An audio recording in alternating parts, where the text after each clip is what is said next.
Subscribe कीजिए हमारे channel को हमारी नई वीडियो को सबसे पहले देखने के लिए और बेल आइकॉन को प्रेस कीजिए।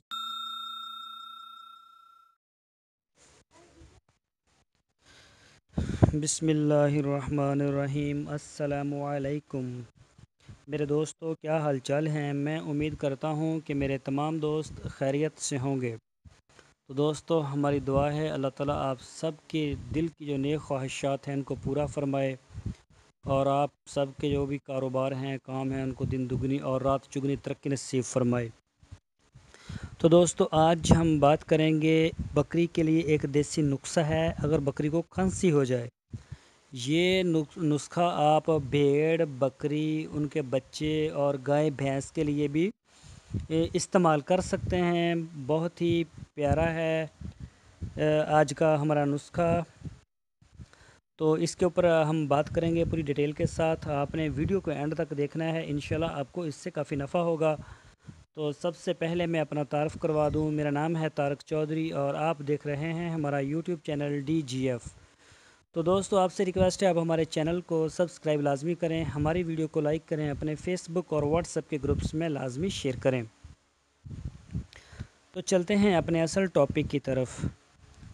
अगर बकरी को खांसी हो जाए तो उसके लिए हम बनाएंगे सलाइन एलेक्जरी, मतलब आप उसे कह सकते हैं चटनी नमा बनेगा हमारा। तो इसके लिए आपने लेनी है निशादर 30 ग्राम और पोटाशियम नाइट्रास 30 ग्राम। ये सब कुछ जो भी मैं आपको बता रहा हूँ ये पंसार की दुकान से मिलेगा आपको। और 1 कप को शरबत मिलेगा एक्सट्रैक्ट बेलाडोना। ये होम्योपैथिक जो होते हैं उनके पास मौजूद होता है, ये वहाँ से मिलेगा एक्सट्रैक्ट बेलाडोना। और मलट्ठी लेनी है आपने 125 ग्राम। और इलसी होती है ना, वो भी आपने लेनी है 125 ग्राम। तो दोस्तों, इन सारे अज्जा को अच्छी तरह से मिक्स करें, इनको कूट लें और ख़ासकर इलसी को अच्छी तरह से आप कूट लें। और जब ये अच्छी तरह से सारा कूट के मिक्स हो जाए तो इसमें थोड़ा सा ना आप गुड़ का शीरा डाल दें, हस्बे मतलब ज़रूरत थोड़ा सा डाल दें, ज़्यादा भी ना हो जाए। वो ना बिल्कुल इस तरह बन जाएगा जिस तरह ये नरम गुलकंद होती है ना, इस तरह हो जाएगा।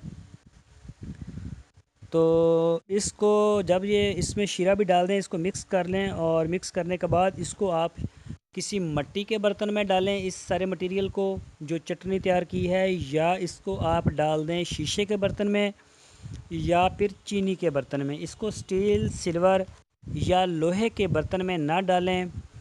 जो हम इसमें डालेंगे ना पोटेशियम नाइट्रास और गुलकंद शीरा, ये लोहे का बर्तन हो या स्टील हो या सिल्वर, उसको ये फ़ौरन ख़त्म कर देगा, खा जाएगा। बिल्कुल बर्तन भी ज़ाया हो जाएगा और आपका नुस्खा भी ज़ाया हो जाएगा। तो इसको आप कोशिश करें चीनी के बर्तन में डालें या मिट्टी के बर्तन में या शीशे में डाल दें, किसी भी जार में या बोतल में डाल के रख लें। और जब भी किसी बकरी को कोई मसला बने, भेड़ को बने या उनके बच्चों को मसला बने या बड़े जानवरों को बने, तो उनको आप थोड़ा थोड़ा करके ये खिलाते जाएं। तो इंशाल्लाह आपका जो जानवर है बिल्कुल तंदुरुस्त हो जाएगा। इसके साथ दूसरी कोई भी दवाई देने की ज़रूरत नहीं है। तो जब भी जानवर के मुंह में इसको डालना है तो इसकी छोटी सी एक पिन्नी बना लें, तो जानवर की ज़बान ना पकड़ें, जैसा कि हम आपको पहले भी बताते रहते हैं। इससे उत्थू लग सकता है, जो दवाई आप दे रहे हैं वो उसके फेफड़ों में जा सकती है और आपको परेशानी आ सकती है। तो इन चीज़ों का अपने ख़ास ख्याल रखना है। तो दोस्तों, मैं उम्मीद करता हूँ आपको हमारी आज की वीडियो ज़रूर पसंद आई होगी। और अगर आपको वीडियो पसंद आई है तो इसको लाइक लाजमी करें और हमारे चैनल के साथ आप लाजमी जुड़े रहिए। हम अपने चैनल के ऊपर रोज़ाना की बुनियाद पर गॉड फार्मिंग से रिलेटेड मालूमात, देसी नुस्खा जात, डेयरी फार्मिंग की मालूमात हम आपके साथ शेयर करते रहते हैं।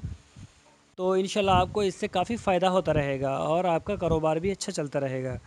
तो आपको परेशानी नहीं आएगी, आपके पास नुस्खा याद मौजूद होंगे। हर इंशाल्लाह कोशिश करेंगे आपको تاکہ جو بھی ضرورت آپ کی ہو وہ آپ کو ہمارے یوٹیوب کے چینل سے مل سکے۔ تو دوستو آپ اپنا بہت سا خیال رکھنا، پھر ملیں گے آپ کو ایک نئی ویڈیو کے ساتھ۔ اللہ حافظ۔